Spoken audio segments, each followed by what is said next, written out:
have ADHD, and that means that my brain thrives on two things: novelty and urgency. Like if it ain't, I thought you were gonna say something else. What were you gonna say? I'm not gonna Iced put you. coffee and I'm gonna say caffeine, and sugar, sticky notes. Sticky notes.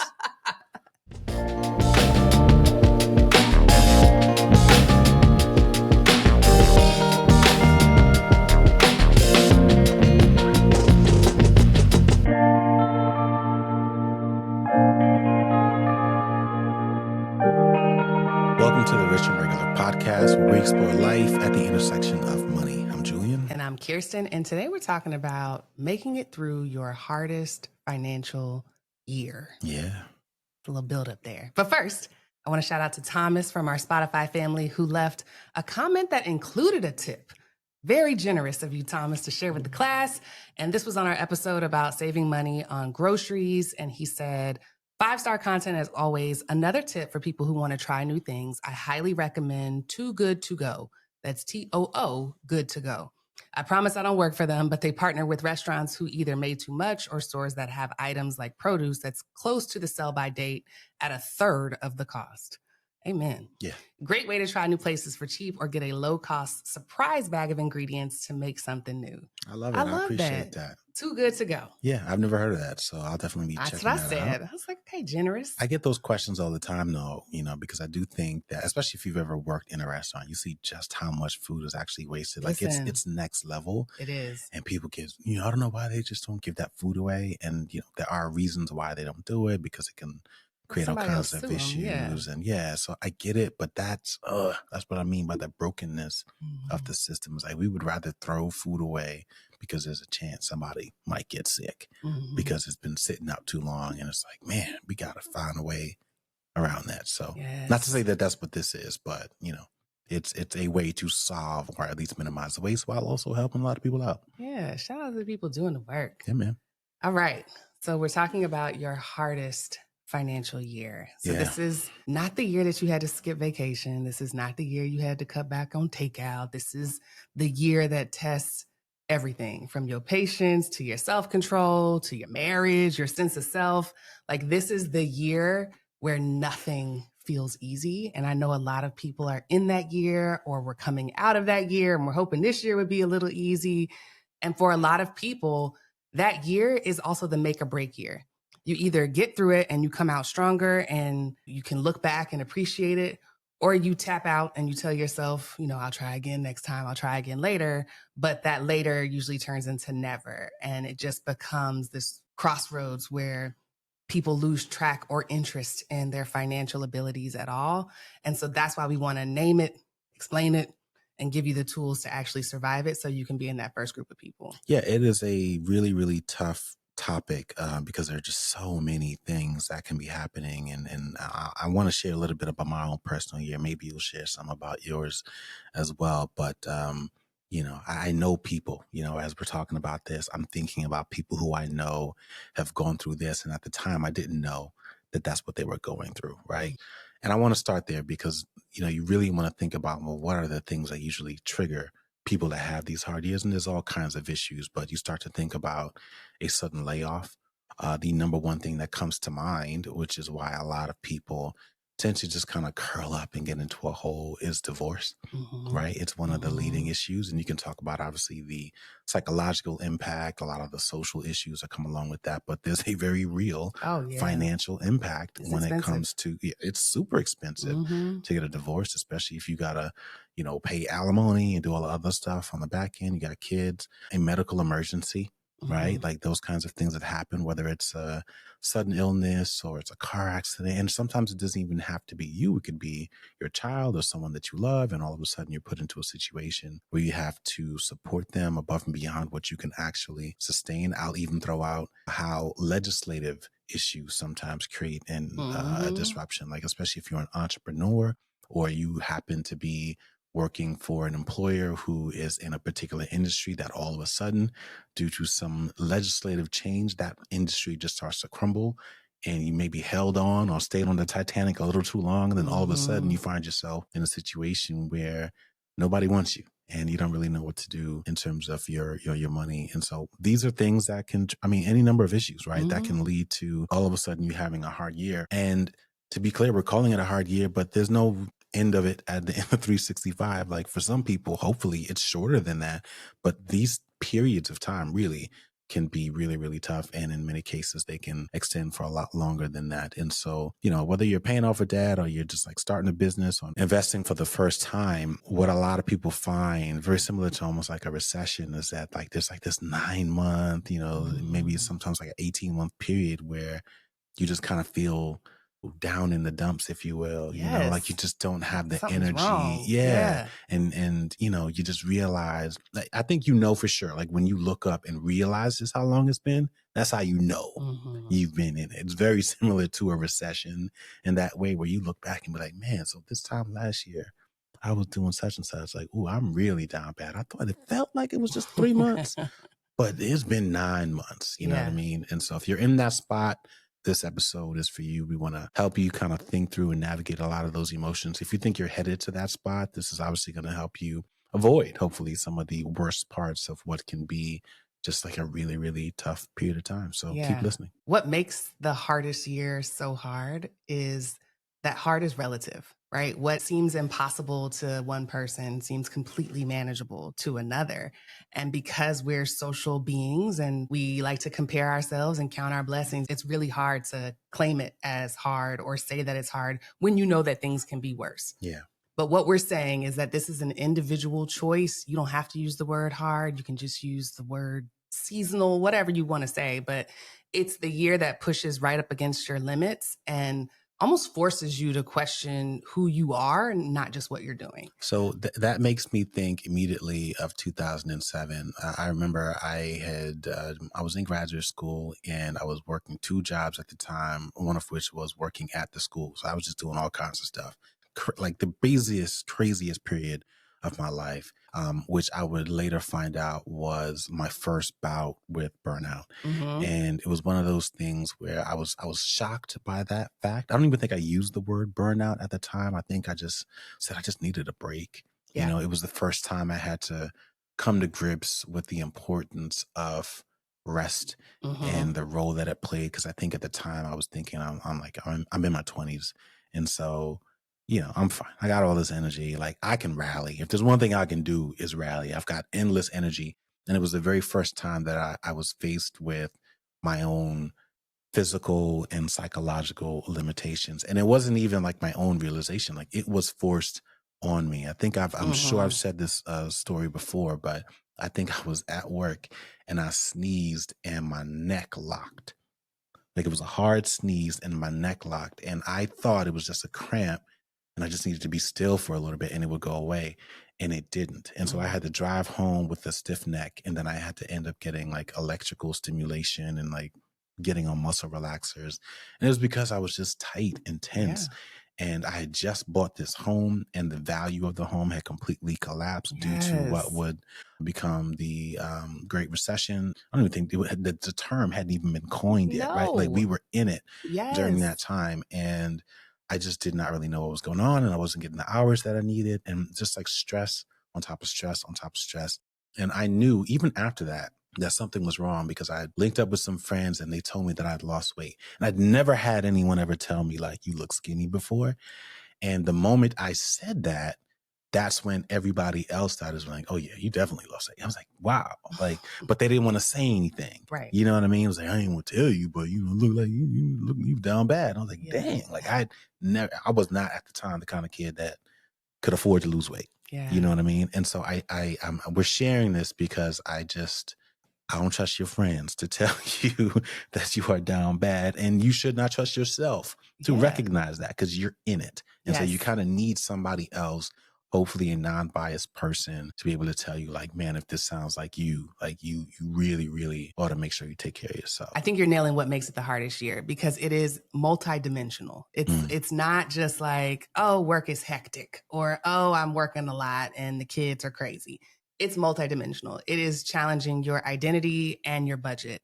And to your point, sometimes it's right after a big win. Sometimes it's the year after the promotion or selling the business or Hmm. buying the house when you thought you feel free, but instead you just feel kind of lost or like you maybe made a mistake or you have some regrets. It doesn't always have to be something that happened to you or that you've started something new. Sometimes it's the year where you are literally tearing down everything you thought you knew. You Yeah. are questioning old rules, old guidance, all sorts of stuff. And that's what makes it hard. It's not about how much money you have in the bank, although that is a factor.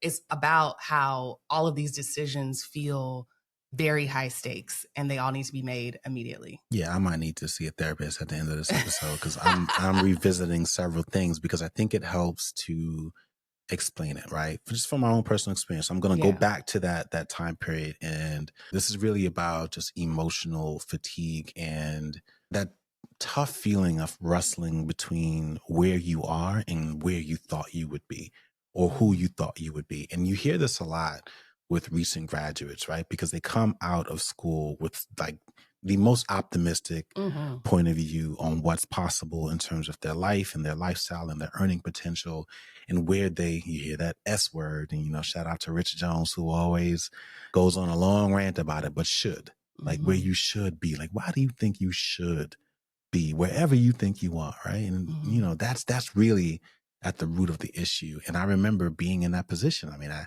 had my MBA and was like, I should be making this amount of Mm-hmm. money and I should be able to do these things and I should be able to, support these people and go out, but I still don't feel like I can do that because the numbers, my bank account, my paycheck suggests otherwise. And so I think that becomes a tough pill to swallow for a lot of people. So that's like emotional fatigue, to kind of give it a softer kind of clinical phrasing. But then there's the fact that life does not stop, right? Like you can be dealing with any number of things that we talked about. That does not stop normal wear and tear on your car. It does Mm-hmm. not stop the seasons from changing, and The all of a air sudden conditioning from the giving air out, the conditioning is water going to work heater, like, yeah, that has no bearing. kids need braces. Dude, it does not It give don't It matter. don't matter. Yeah. Right? Those things are still going to happen. There is still going to be someone in your life that expects you to come visit them, Yeah. and buy that plane ticket. Like those things just do not change just because you're going through it. You know what I mean? And so that's the other layer, I think, that kind of makes that year just be really, really hard. Because if you find the gusto to say no or to like make the brave, courageous decision because Rich and Regular told you that you just got to be able to say no, then you do it. It's not like the feeling goes away. You know Right. what I mean? You still wish you were there. And I think the last layer to it is that like you don't recognize it in the moment, but you're still like you're unlearning a lot of things, right? Like going back to the recent college graduate or Mm-hmm. the new homeowner. And I'm gonna stop picking on college graduates. I'm gonna focus on the homeowner because like they're another class of people who feel like I just got this home and like I couldn't be happier. And it's like, come on, like talk to somebody who owns a home or who has owned a home. Like if you keep it real, like there is a moment where you realize it. It's I should be all you. renting. Yeah. It is all you, bro. Yeah. You know what I mean? Like you start to hear dripping and you like praying that you're not going to have to bust open a wall to explore what that Mm-hmm. issue is. And so like you're still unlearning that like everything like deserves a little bit of an asterisk. Yes, Mm-hmm. that job was good, but the asterisk suggests like, yeah, but your manager's a jerk. Right. And there actually isn't this pathway upwards. Or like, yes, owning a home is an American dream, but also like you got to figure out how you're going to cover this other 20 to 30% of issues. And so if that sounds like you, like, these are all things that I think people really need to kind of wrestle with. And I think the thing that makes it even harder if you're our age, like to take your lead on not picking on college grads, if you're our age, all of those things are amplified by the fact that you are kind of done with life's easy wins. Right. All the quick and obvious fixes are gone. And so progress at this age and stage is much slower, much harder to see. Your goals are bigger, so they require more time and patience. We got all this market volatility that we actually understand now and that actually impacts our planning and budget.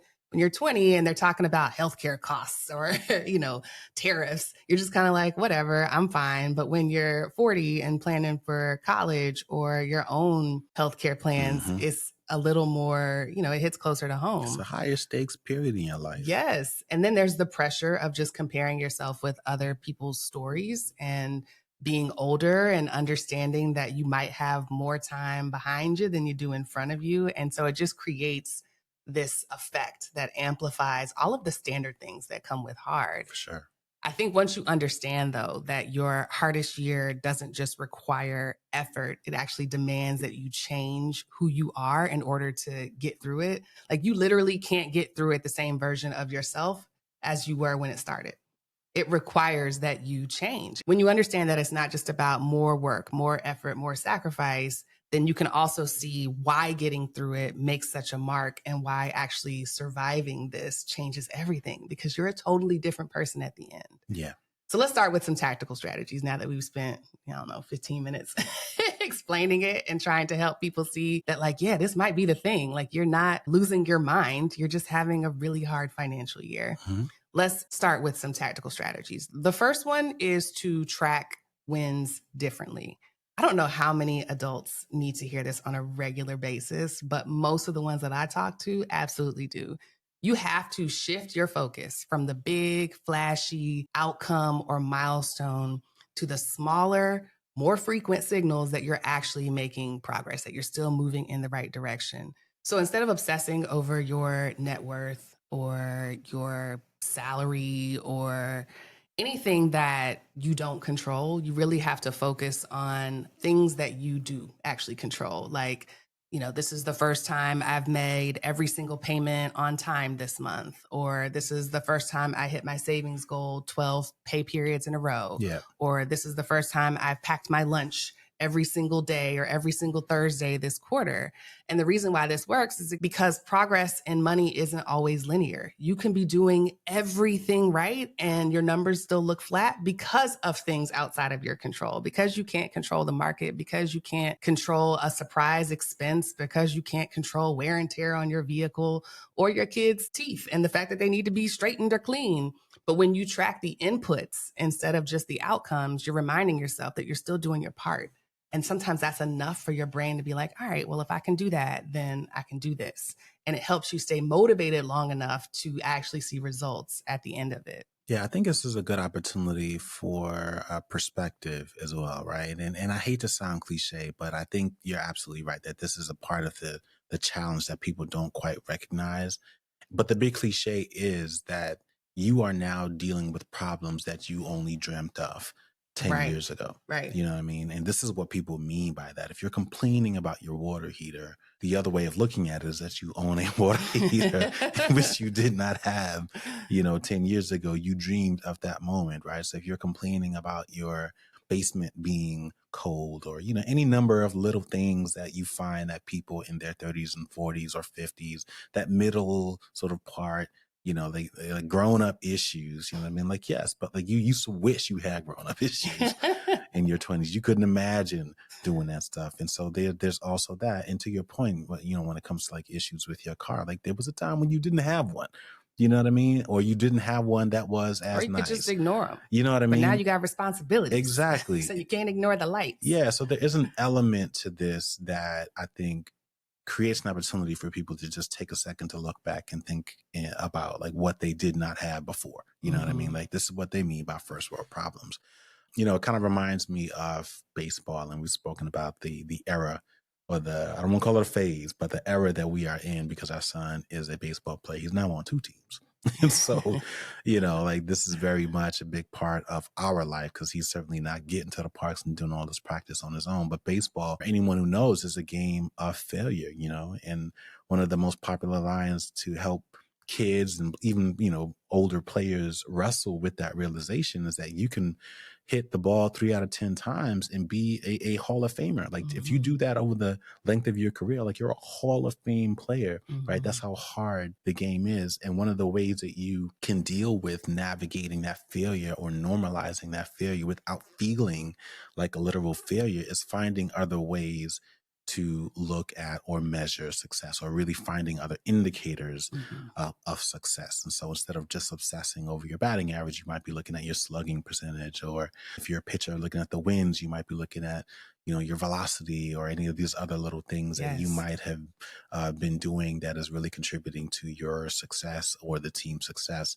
They And literally track everything. well, Like, I have well, never met a more data intensive sport than baseball. I mean, as fans or even as casual observers, you would think that they're just tracking like runs, how many times you made it on base. And it's nah. like, oh, no, no, no, no, no. There are Like, actually metrics I don't even know what they mean. yes, There's several metrics I'm not even really sure. Like, I gotta stop and Google it because I'm like, oh, what is that? exactly.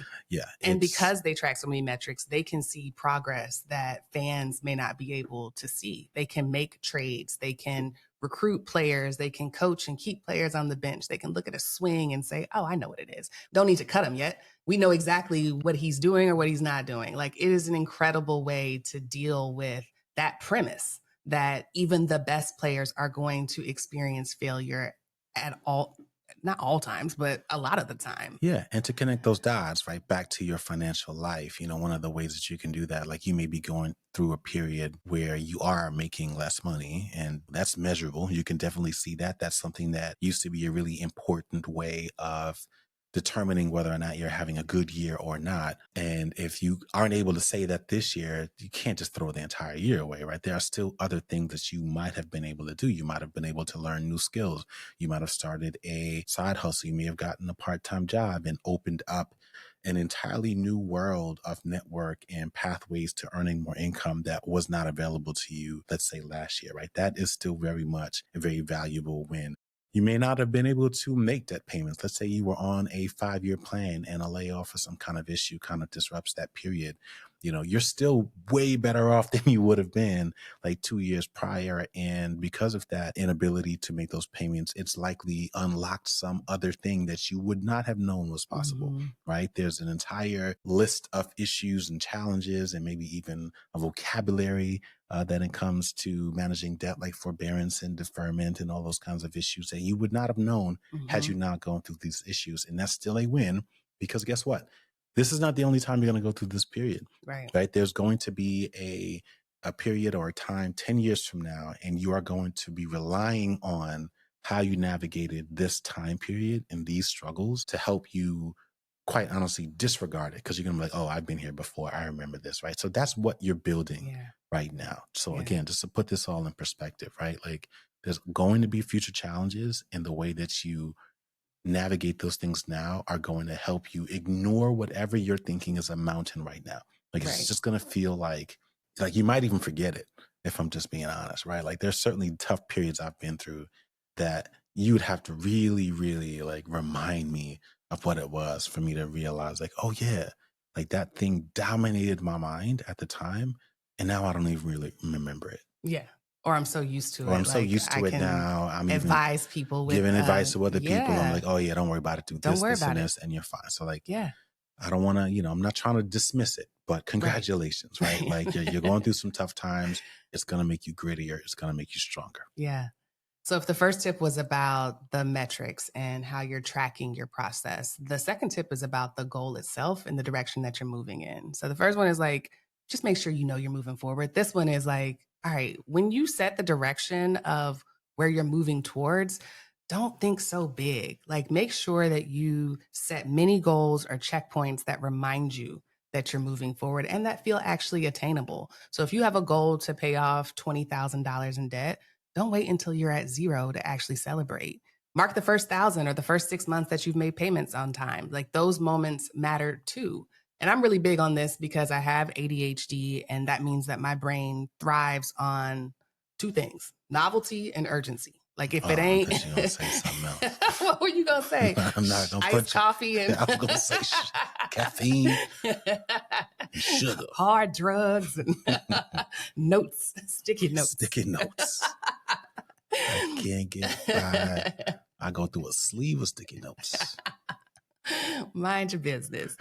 The point is, my brain thrives on novelty and urgency. And so, adopting this strategy of just creating smaller goals, mini wins, milestones, it allows me to adjust the plan, but not abandon the goal as a whole. It's Yeah. just like, You can figure out the best way to get to the first thousand. And then you can look back and say, all right, well, the next goal is to do that in less time, or the next goal is to do that with just two payments. Whatever it is, like you can have some fun and actually adjust your plan to your mood.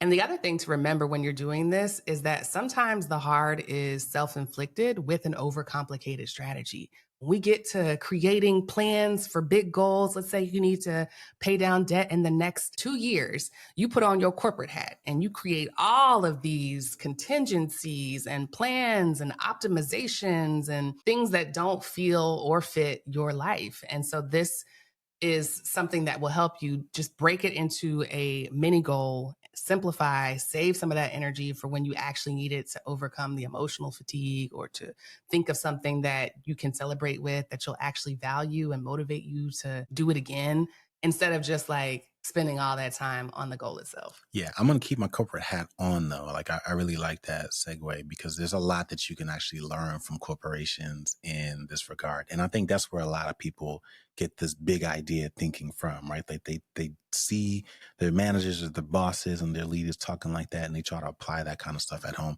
Sometimes it doesn't work out. I'll give you the positive way of looking at it. Like if you created these really, really aggressive goals for yourself because you really wanted to have this massive year, but then things didn't happen that way, take a tip from those corporations and still focus on the positive, right? Hmm.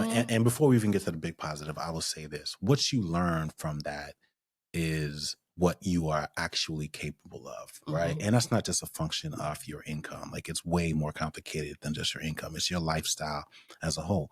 And so you're learning something about yourself, right? And that's something that you should be tracking. If you set up a goal, let's say to pay off, I'm just making it up, $20,000 this year, and you are only able to do half of that, instead of looking at it and saying, wow, like I only did half of my goal, like you should be looking at it almost like an efficiency rate. Like this is what I set out to do. This is what I was actually able to do. And that should be informing your goal setting for the next year, right? It's not to say that you shouldn't set another goal for $20,000, Yes. but if you only do 10,000 again, you're like, all right, well, at least I'm consistent in whatever I'm doing. And Come on, spin. no, I'm not, it's not No, I know. necessarily I know what you spend. Like mean. it could just be that that's actually all you're capable of given At the this stage of amount of life. wild Yes, cards that occur in your life. that's Or exactly it. maybe that's all you're actually capable of given the age of your car or given the industry that you're in. Like it's not always a personal indictment on who you are.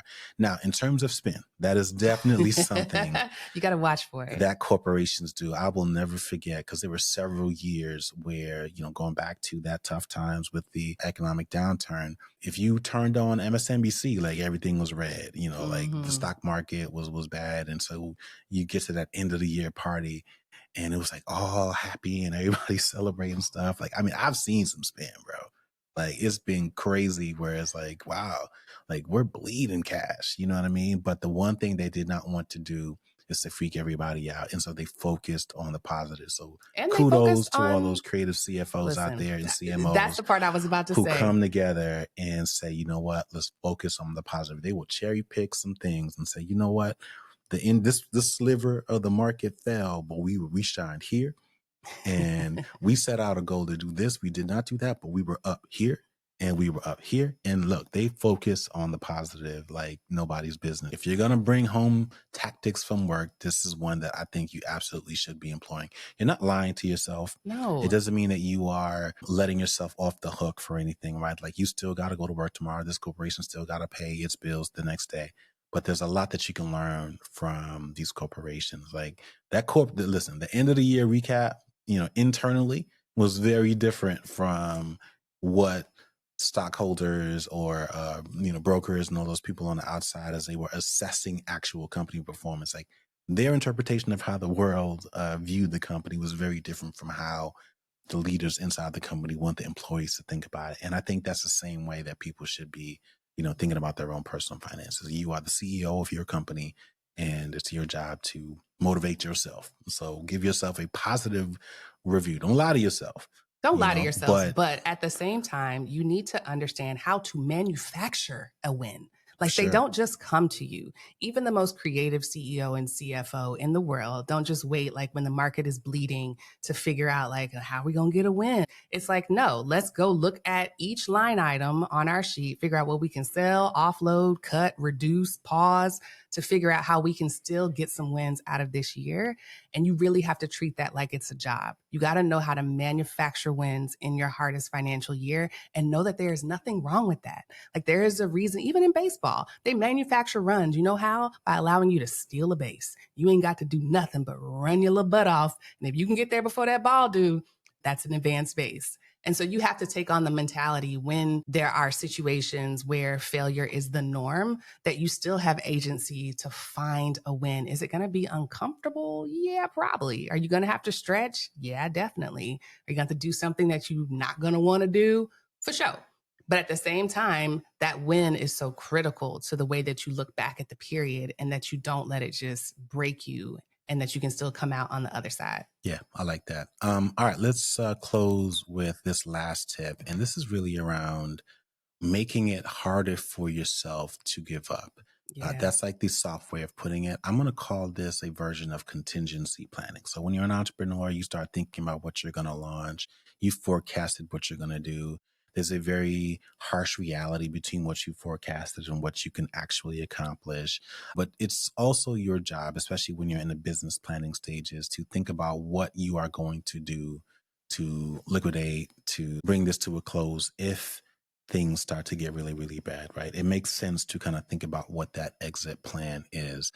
Take a page from that way of thinking when it comes to your financial life. And I would say add some friction to what quitting and giving up looks like. Mm-hmm. If you make the throw it all away and start from scratch and just quit button, if you just wrap it up and make it like right there within reach, it's going to be You're going to very press it every tempting and time. very Yeah. easy for you to do it. And so that could be maybe you missed a mortgage payment or something like that. And then you get an email from, what is it, Open Door or something like that. And you're just ready to give up because like you feel like, oh, my credit is going to be messed up. Like, do slow down. There's so many things. And again, I'm not encouraging anyone to miss payments on their mortgage, right? But I do think that that's one of those things that is almost like a standard for what you should absolutely never do if you want to consider yourself to be someone who is on the right path. Oh, yeah. But the That reality pausing is, retirement, but the all reality sorts of is people do things. this all the time. Like Quitting without a people job lined up. miss payments all the time. And so if you happen to find yourself in that situation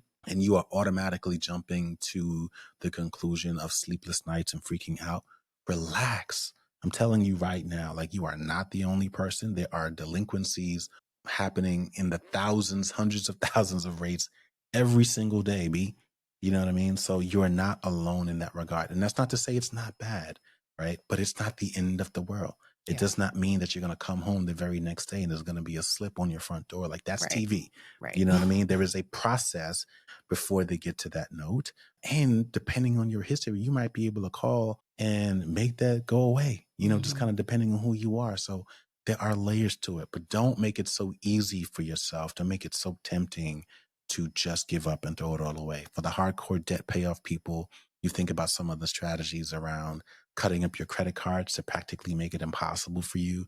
Or some people, I think they would recommend freezing it, putting it in like a cup or something like that, freezing it, like whatever it is, but do something that both motivates you, but makes it really, really difficult for you to quit. One of the ways that I think is really helpful with this is to use a lot of your existing tools differently. So whether it's like a budget tracking app or it's your dashboard within your checking account that tracks your spending and alerts you whenever there are charges, consider lowering those thresholds. Like I've got like a ridiculously low threshold so that it's like $25 or something like that. That way, whenever there's a charge on that card for more than $25, you get a reminder. And the reason why I think you should do that is because it just helps you pay greater attention to things, not just the big things. Most people, they want to create the alert or the alarm for like the big things, but just start changing your view a little bit so that it forces you to pay attention to more of the money that's going out and the money that's coming in. That way you just are a little bit more locked into what's going on with your money. And it just changes the way that you're kind of using tools and allowing you to stay in the game and put things in perspective. Because again, it's very easy to just quit, to just give up on the idea, or to just give up on the job, or to sell the house or sell because you're trying to like preserve this image that you have of yourself. But I think you just owe it to yourself to fight a little bit before you do that. And if worst comes to worst, like, not that I recommend doing this because especially these days, but if you have a group of people that you can use as an accountability partner in your life, like reach out to them and say, hey man, just so y'all know, I'm going through some really, really tough times, but I Mhm. don't want to give up on this thing. Create a little board of advisors, if you will, people that you are going to reach out to before you quit, Mhm. right? Before you leave this idea, before I sell the house, before I sell the car, I'm going to call these three people. And I've already stated to them what my goals and my objectives are, and just see what they say. Mhm. And if they all say the same thing, like, no, like somebody's likely going to be able to point you in a direction and tell you, hey man, let me just remind you of where you Mhm. are. Or, hey, have you checked this thing out first? And they're either going to call you out in a weak moment, or they're going to uplift you. And it Yes. just helps to make giving up that much harder. Cause like Yes. that's the thing. Like a hard year is one that people will like want to do anything to get out of it, and they exhaust their own abilities to hold themselves accountable. This is where other people come in, like creating a board of advisors, three trusted people, not biased, that will be honest with you. I think that helps a ton to just kind of keep you on track, remind you of who you are. Yeah. You just want to make it just inconvenient enough that you got to think twice. You got to think of it like a little speed bump that gives you enough time to pause and say, do I really want to undo all of this progress? Do I really want to backslide? Do I really want to go backwards? It's kind of like when you put your alarm clock across the room Yeah. and then got to get up, and it's like, well, now you're up. Yeah. Now you can decide to get back in that bed, but at least you're up and you put that little bit of friction there before you decided to just hit snooze. Beyond the tactical things, I think that there are two mindsets that can help you get through this hardest year. The first one is normalizing the plateau. And for, I shouldn't say for those who don't know what a plateau is, because I'm going to assume most people know what a plateau is. But in case you didn't grow up in the mountains, a mountain has a peak. It has a very sharp incline and a very sharp decline. A plateau is flat. It goes up and then it's flat for a while, and then it finally goes down or continues to go up. It's a long while too. Yeah. That's why Yeah. it's flat for a while. Yeah. And And that's people, that's what people get caught up in, yes, because like people your quit 20s, in the man. plateau. They Well, do. They think that nothing's happening, and that's just not true. they just get spoiled. They get spoiled by Yes. the younger years, where you're making all this progress. I haven't done Yes. anything in 2 years. It's like, dude, you are where you are. And the goal is to just be consistent. It's not Yeah. about making visible progress. You're not supposed to Exactly. look behind you and see that you're 10 levels above where you were last year anymore. Like that was your younger years. Now Yes. you're grown. Yes. And it's not that nothing is happening. Like, you are getting good at being bored by Mm-hmm. your own progress. Mm-hmm. And to be clear, that is the only skill that predicts long-term success. Most of us do not fail because it's too hard or we're not good enough. We fail because we got too bored and we assumed that we needed something else to do. And so we go add a bunch of distractions instead of just continuing to move forward. The second mindset is to think like an investor. Like, investors will sit through 12 months of losing money on paper because they know that compounding doesn't happen if you panic. Like, if you sell and get rid of all of it, then you lose the entire point of investing, which is the compounding benefits of keeping things the same, making small adjustments, but not quitting. And your hardest year is kind of the same thing. If you can train yourself to stay in where every other part of you wants to give up, you'll benefit from it later on. Yeah, a lot of it is about ego as well, and recognizing that the greatest contributor to your wealth does not live in your house. Mm. It has nothing to do with you. But I think when you are so accustomed to making progress, especially if you're coming out of a mindset of debt payoff, like you are the one that sent the payment to the creditor to pay down that debt. That has a positive effect on your net worth. But when the greatest contributor to your growth does not live within your house, I think to your point, people get a little razzled. They feel a little disoriented. They feel like nothing is happening. And you're right. It is your job to just manage what you can control. Yes. Your job is to not disrupt the market or your portfolio from doing this work for you.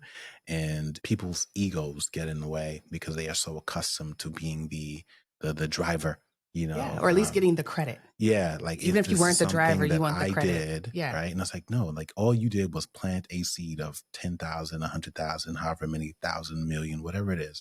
That was your job. Now your job is to get out of the way and to not disrupt this thing. So yeah, I completely agree with that perspective. Thinking like an investor for sure. Yeah. What about the other one? If you weren't listening. I forgot what you said. I heard that one part and I started thinking like, yeah, I agree. I'll go back and listen to it. It's about the plateaus. I commented on the plateaus in the moment. So I'm not going to double back on that. All right, whatever.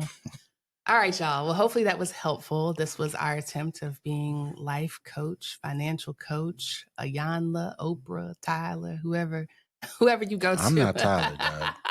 You don't Tyler me. Well, thank you for listening to another episode of the Rich and Regular podcast. If you like what you heard, if it hits you in your heart and your head, then please let us know by leaving a 5-star rating and review, or drop a comment below to keep the conversation going. Maybe you'll find someone who's in a similar situation and can give you some perspective, or maybe it'll just feel cathartic to actually call it what it is. It's a hard year, but we gonna make it through. That's it. Have potluck, post some tequila. Roll something up if you're into it. Do what you got to, but you be all right. All right, y'all. We will see y'all next week. If you like videos like this and want to see more, make sure you click subscribe and turn on notifications.